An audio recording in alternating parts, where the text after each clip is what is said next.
The message came at midnight. Station time. Yuna was sleeping in her small room on the diplomatic station where her communicator screamed to life. She sat up fast, her heart beating hard. In her 3 years as a human representative to the Galactic Council, she had never received an emergency call at this hour.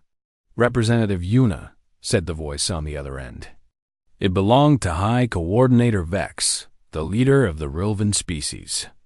His voice was always calm, but tonight it carried something she had never heard before.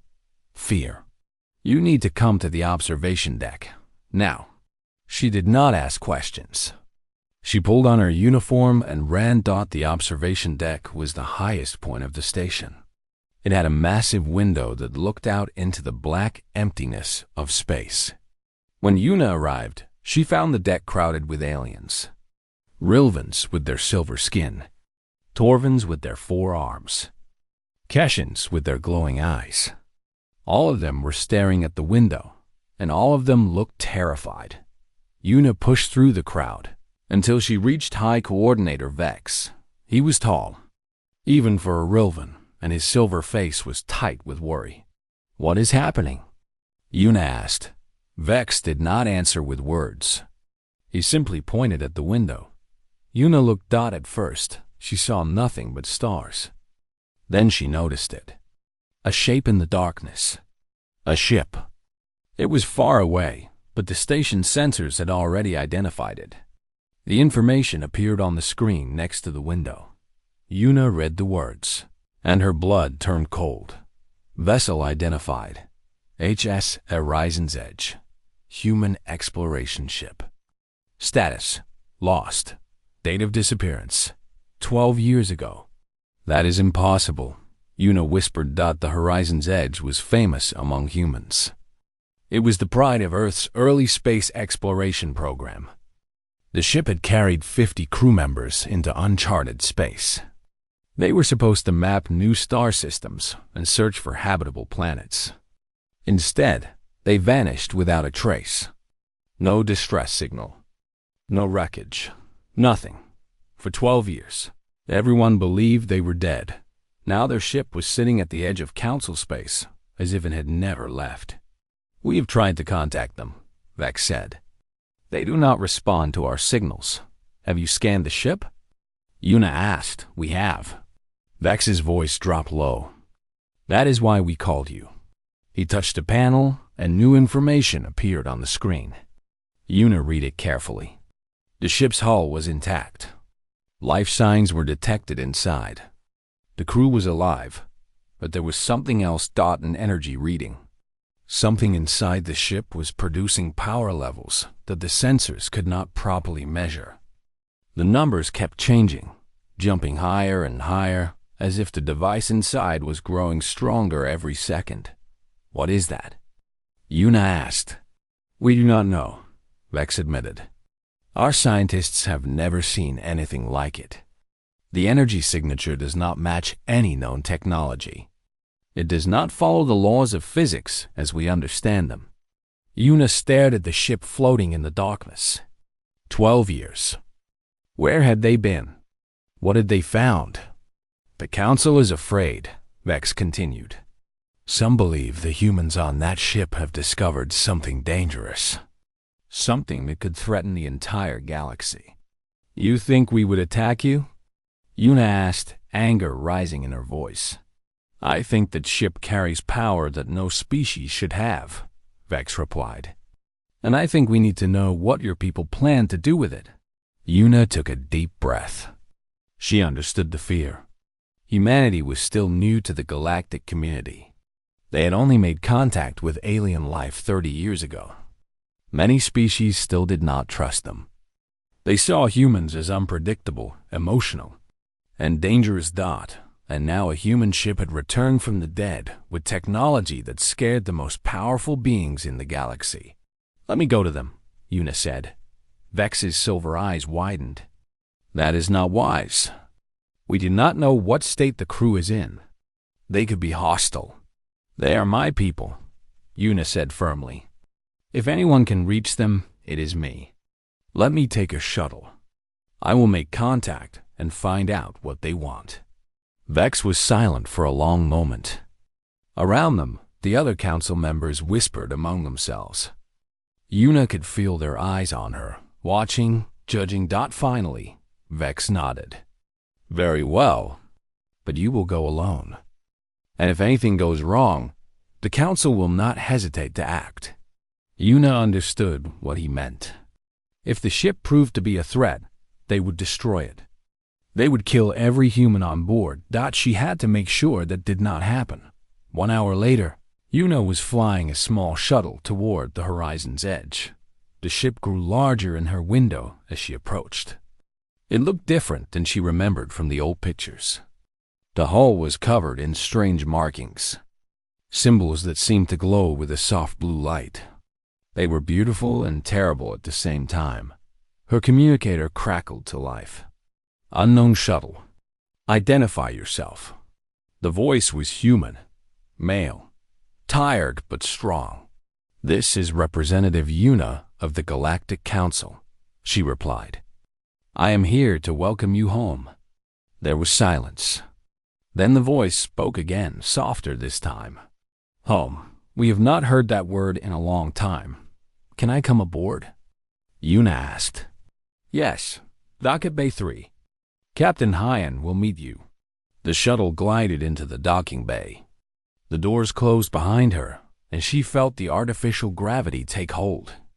She stepped out of her shuttle and looked around. The bay was clean but old. The walls showed signs of repair. These people had been through hard times. A door opened, and a man walked in.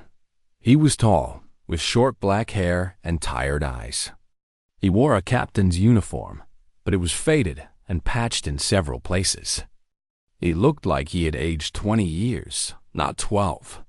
I am Captain Hyan, he said. Welcome to the horizon's edge. Yuna bowed slightly. Captain, the galaxy has many questions for you. Hyan smiled, but there was no happiness in it. I imagine they do. They are probably scared of what we brought back. What did you bring back? Yuna asked. Hyan looked at her for a long moment. His eyes held secrets, pain, and something else. Hope. Come with me, he said. It is easier to show you than to explain. He turned and walked toward the door. Yuna followed, her heart pounding. She did not know what she would find on this ship. But she knew one thing for certain. Nothing in the galaxy would ever be the same again. Captain Hyan led Yuna through the corridors of the horizon's edge. The ship was quiet. Too quiet. Yuna had expected to see crew members walking around, working at stations, talking to each other. Instead, the hallways were empty. Where is everyone? She asked. Resting, Hyan replied without looking back. We have been through a lot. The crew needs time to recover. Yuna noticed the walls as they walked. They were covered in those same strange symbols she had seen on the outside of the ship. Up close, they looked like writing, but not any language she recognized. The symbols seemed to pulse with a faint blue glow. What are these markings? She asked. Hyan stopped walking. He reached out and touched one of the symbols. His fingers traced its shape gently, almost with respect. Instructions, he said. We did not understand them at first. It took us years to learn what they meant. Instructions for what? Hyan turned to face her. His eyes were heavy with the weight of knowledge that no human should carry. For the device. He continued walking, and Yuna followed. They passed through several more corridors until they reached a large door. It was different from the others. Newer, stronger, made of a metal that Yuna did not recognize. Hyan placed his hand on a panel next to the door. It scanned his palm and beeped softly. The door slid open. Inside was a room filled with light. Yuna stepped through the doorway and stopped. Her breath caught in her throat. Her mind struggled to understand what she was seeing. In the center of the room floated a sphere. It was about the size of a human head, perfectly round and made of something that looked like glass. But inside the sphere was something impossible. Light twisted and turned, folding in on itself, creating patterns that hurt to look at. Colors that did not exist in nature danced within, and the power coming from it. Una could feel it in her bones. It made her teeth ache and her skin tingle. This was the energy source the council had detected. This was what had scared them. What is it? Una whispered. We call it the fold, Hyan said. He stood beside her, staring at the sphere with a mixture of wonder and fear. It bends reality, space, time, matter. With this device, we can do things that should not be possible. A woman stepped out from behind a control panel. She was younger than Hyan, with long black hair tied back in a practical ponytail. Her hands were covered in grease, and her clothes were worn, but her eyes were sharp and intelligent. This is Nari, Hyan said. She is our engineer. She learned to use the fold. Nari nodded at Una. It took me 8 years to understand just the basics. This technology is not like anything humans have ever created. It is beyond anything the galaxy has ever seen. Where did you find it? Una asked. Hyan took a deep breath. He walked to a chair and sat down heavily. For a moment, he looked like an old man, tired, broken, held together only by duty. 12 years ago, we were exploring a region of space that no one had mapped before. Our mission was simple. Find new worlds. Make charts. Come home. But then, our sensors detected something strange. A signal coming from a dead star system. He paused, lost in memory. We followed this signal to a planet that should not have existed. It was orbiting a star that had died millions of years ago. But the planet was still there. Still warm. Still alive. We landed and found a structure. A building made of the same material as the sphere. Nari continued the story. Inside the structure, we found the fold. It was waiting for us. At least, that is what it felt like. The moment we touched it, it activated. It showed us things. Visions of what it could do. What we could become. But there was a price, Hyan said. The fold needed time to bond with us. To learn our minds. For 12 years, we were trapped in that system. We could not leave until the process was complete. Una felt cold. You were prisoners. In a way, Hyan admitted. But we were also students. The fold taught us. It showed us how to use its power. How to fold space and travel anywhere in an instant. How to reshape matter into anything we need. How to see across time itself. That is impossible, Una said. No technology can do those things. Nari smiled sadly. I said the same thing. For years, I refused to believe. But the fold proved me wrong again and again. Watch. She walked to the control panel and pressed several buttons. The sphere pulsed brighter. The light inside began to spin faster. Then, without warning, a flower appeared in Nari's hand. It was a rose. Red and perfect. Una could smell its sweet scent from across the room. I just folded matter from the air itself, Nari explained. The atoms were there. I simply rearranged them. Una's mind raced. This was not just advanced technology. This was power beyond imagination. With this device, humans could build anything. Go anywhere. Do anything. No wonder the council was afraid. What do you plan to do with it? Una asked. Hyan stood up. He walked to the sphere and looked into its swirling depths. We want to go home, he said. We want to see Earth again. See our families. But we know that will not be easy. The galaxy will fear us now. They will think we are a threat. Are you? Una asked quietly. Hyan turned to face her. His eyes were calm but determined. We have spent 12 years learning the true meaning of power. And we have learned one important truth. Power is not about destruction. It is about choice. The choice to help or to harm. The choice to build or to break. He held out his hand. In his palm appeared another rose, identical to the one Nari had created. We choose to help, he said. But the galaxy must choose to trust us. Yuna took the rose. Its petals were soft and real. This was not a trick. This was genuine creation. She thought about the council, about their fear, about the warships they would send if they decided humans were a threat. She thought about Earth and the billions of people who did not know their lost explorers had returned with the power to change everything. I need to report back to the council, she said. I need to tell them what I have seen. Hyan nodded. We expected that. Tell them the truth. We are not their enemy. But we will not give up the fold. It is part of us now. Part of humanity. Yuna understood. The horizon's edge would not surrender its power. The council would demand they do exactly that. A storm was coming.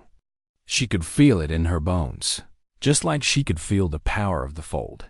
And she did not know which side she would stand on when the storm arrived. Yuna returned to the council station with a heavy heart. She knew what she had to tell them. She knew how they would react. But she had no choice. The truth had to be spoken. The council chamber was the largest room on the station. It was circular, with seats rising up in rows around a central platform. Representatives from every major species in the galaxy sat in those seats. Rilvans, Torvans, Keshans, Voltari, dozens of others. All of them were watching Yuna as she walked to the center of the room. High Coordinator Vex stood at the highest seat, looking down at her. His silver face showed no emotion, but his eyes were sharp. Representative Yuna, he said, tell us what you found. Yuna took a breath and began. She told them everything. The fold, its power, what it could do. She described how Nari had created matter from thin air. She explained that the crew had spent 12 years learning to use this impossible technology. She spoke of Captain Hyan and his promise that humanity wanted peace. When she finished, the chamber was silent. Then the shouting began. This is exactly what we feared. A Torvan representative yelled, all four of his arms waving in anger. Humans have always been dangerous. Now they have power beyond control. They must surrender the device immediately. Keshan added, her glowing eyes burning bright with fear. No species should have such power.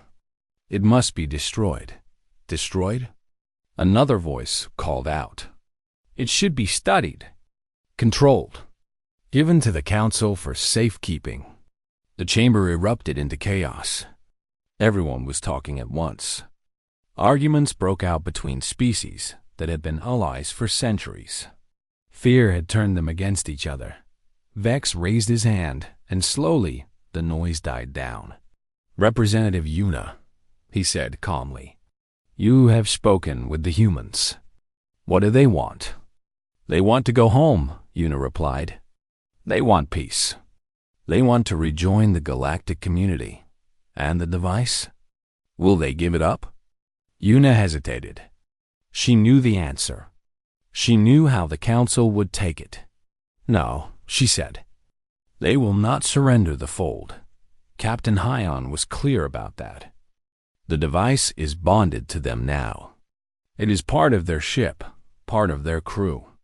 They cannot give it up even if they wanted to. The chamber exploded again. This time, the fear was mixed with anger. Yuna could see it in their eyes. They felt betrayed. They felt threatened. And they were ready to act. Vex silenced them once more. Then the council has no choice, he said.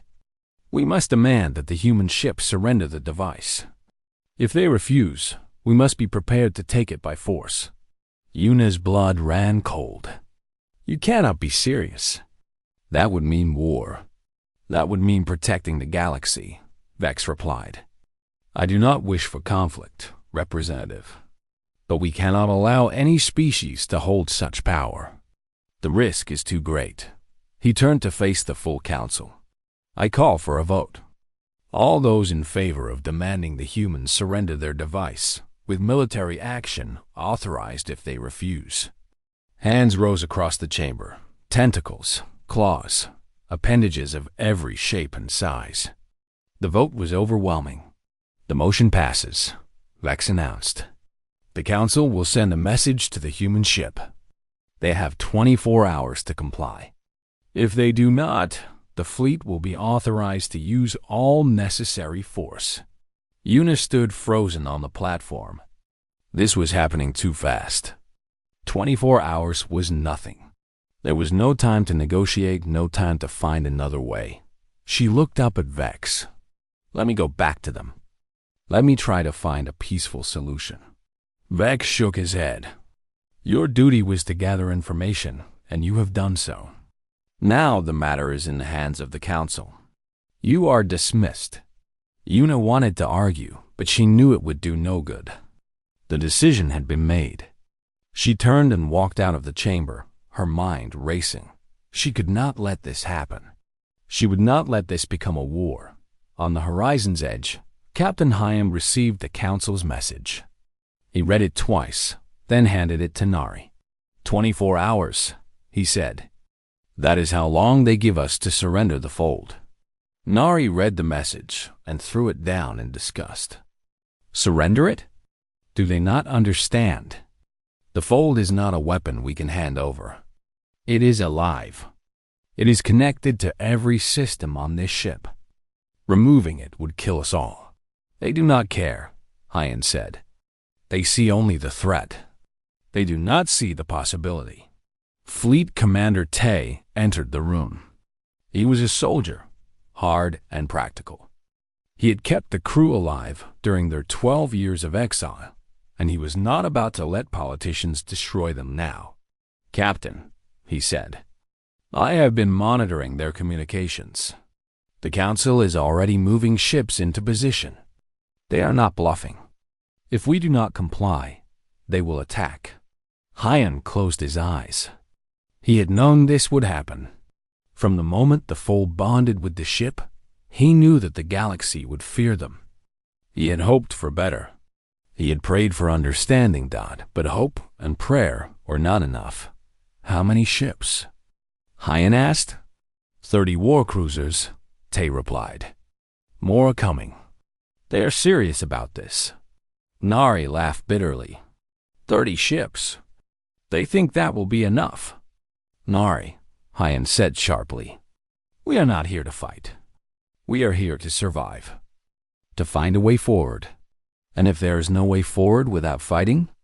Tay asked. Hyan opened his eyes. He looked at his two most trusted officers. They had been through everything together. 12 years of isolation. 12 years of learning. 12 years of waiting for this moment. Then we defend ourselves, Hyan said. But we do not strike first. We do not become the monsters they think we are. A communication signal beeped. Someone was trying to reach the ship. Hyan checked the source. It was YUN a. He accepted the call.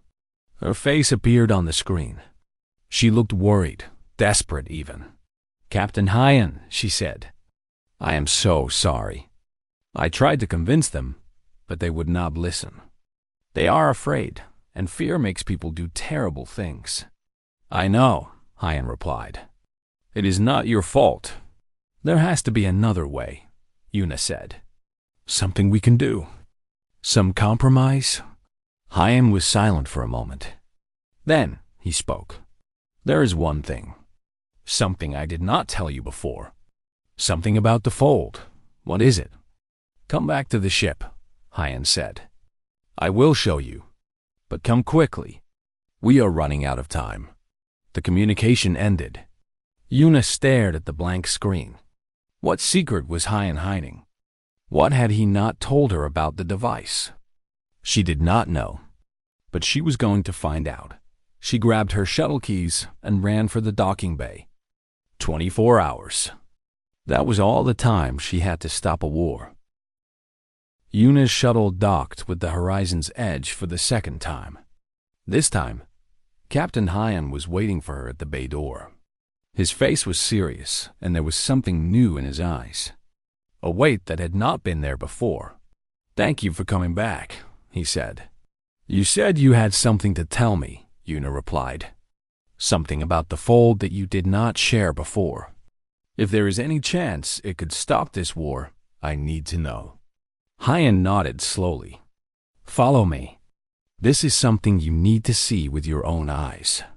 He led her through the ship again. But this time, they did not go to the room with the fold. Instead, they went deeper, down corridors that Una had not seen before. The walls here were covered in even more of those glowing symbols. They seemed older somehow. More important. Finally, they reached a small door hidden at the end of a narrow hallway. Hyan placed his hand on the panel, and the door slid open. Inside was a room filled with screens and data displays. Nari was already there, sitting at a console. She looked up when they entered. "Are you sure about this, Captain?" she asked. "She needs to know," Hyan replied. "Everyone needs to know eventually. It might as well start here." Una looked around the room. The screen showed images and symbols that made no sense to her. Star charts, mathematical equations, strange patterns that hurt her brain to look at. "What is this place?" she asked. Hyan walked to the largest screen. It displayed an image of the fold, the sphere of impossible light that sat at the heart of the ship. "When we first found the fold, we thought it was ancient technology," he said. "Something built by a civilization that died long ago. We assumed they were aliens, beings far more advanced than any species alive today." "That seems like a reasonable assumption," Una said. "It was," Hyan agreed. "But it was wrong." He touched the screen, and the image changed. Now it showed data. Streams of information that had been extracted from the fold itself. Analysis of its construction. Studies of its energy patterns. And something else. Something that made Una's heart stop. Genetic markers. Human genetic markers. "The fold was not built by aliens," Hyan said quietly. "It was built by humans." Una shook her head. "That is impossible. The fold contains technology that our civilization cannot even understand. How could humans have built it?" "Not humans from our time," Nari said. She stood up and walked to another screen. "Look at these readings. The fold is old. Incredibly old. It was created millions of years in the future." "The future?" Una repeated. The word felt strange in her mouth. "The fold can bend time," Hyan explained. "We knew that. What we did not understand at first was that it had been used before. Someone sent it backward through time. Someone planted it on that dead planet, waiting for us to find it. And that someone was human?" Hyan nodded. "Our descendants. Millions of years from now, humanity will evolve. We will grow. We will learn. And eventually, we will build the fold.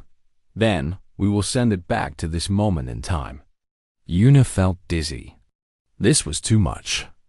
The idea that future humans had created this impossible technology and sent it back through time to be discovered by their ancestors was beyond anything she could comprehend.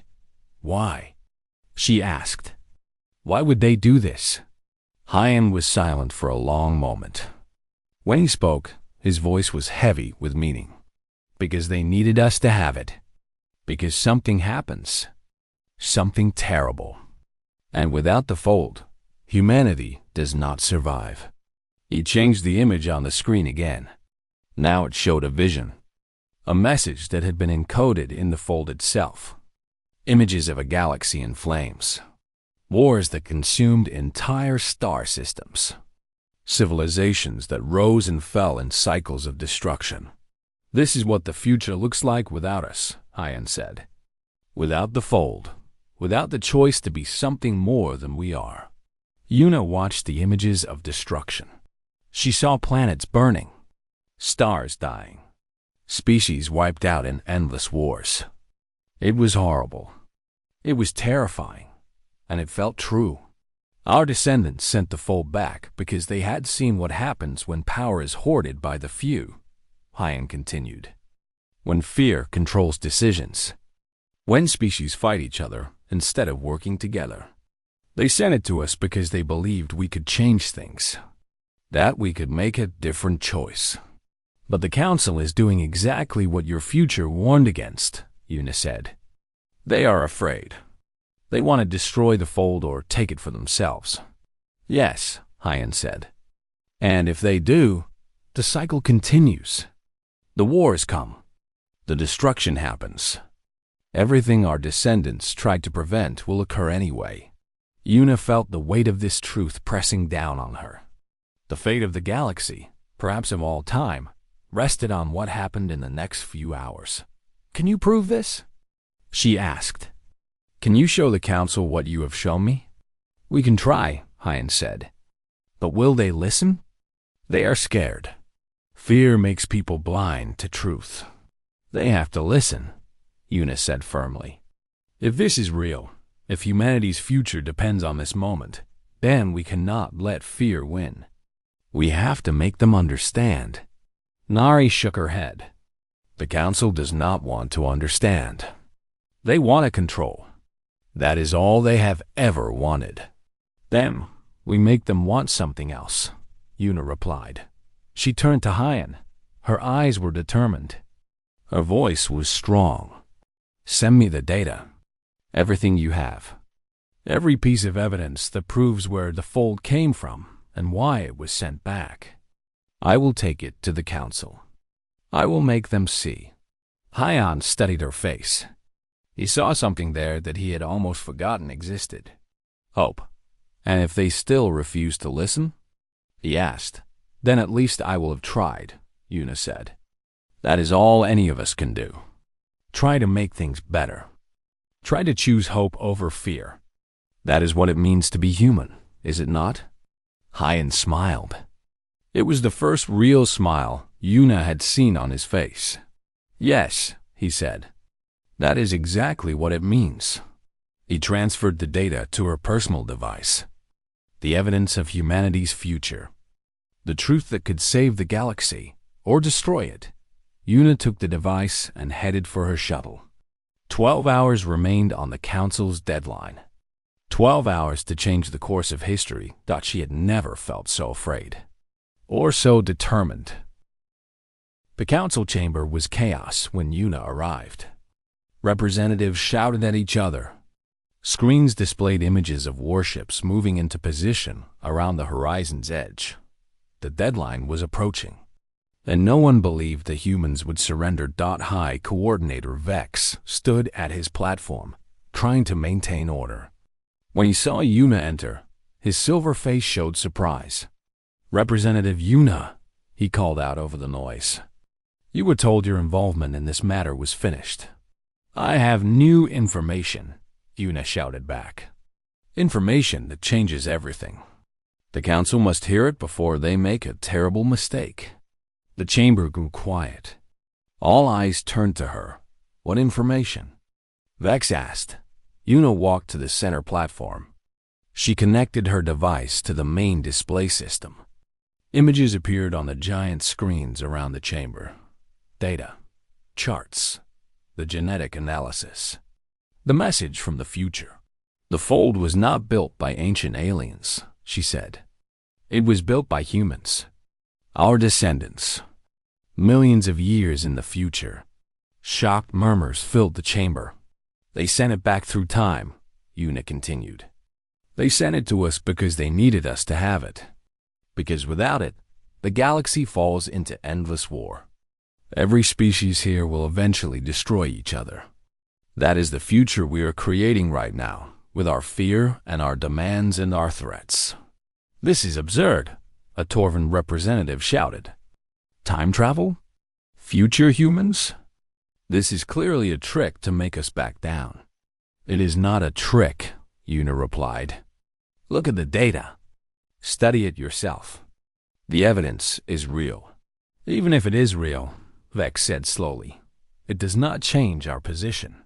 The fold is too powerful to be controlled by any single species. The risk is too great. The risk of what? Una demanded. The risk that humans might help others instead of hurting them? The risk that we might use this power for good? The risk that you will use it for conquest, Vex replied. Every species that gains supreme power eventually uses it to dominate others. It is the nature of life. No, Una said firmly. That is the nature of fear. And fear is a choice. We can choose differently. Before Vex could respond, an alarm blared through the chamber. Red lights flashed on every screen. Something was happening. Report, Vex commanded. A technician checked his console. His face went pale. High Coordinator, he said. We are receiving a distress signal. From Voltari Prime. The Voltari were a minor species, allies of the Council. Their homeworld was peaceful and beautiful. It was also dying. The signal says their star is collapsing. The technician continued. Some kind of rare stellar event. They estimate total planetary destruction in less than 2 hours. The chamber erupted in panic. Voltari Prime had billions of inhabitants. There was no way to evacuate them in 2 hours.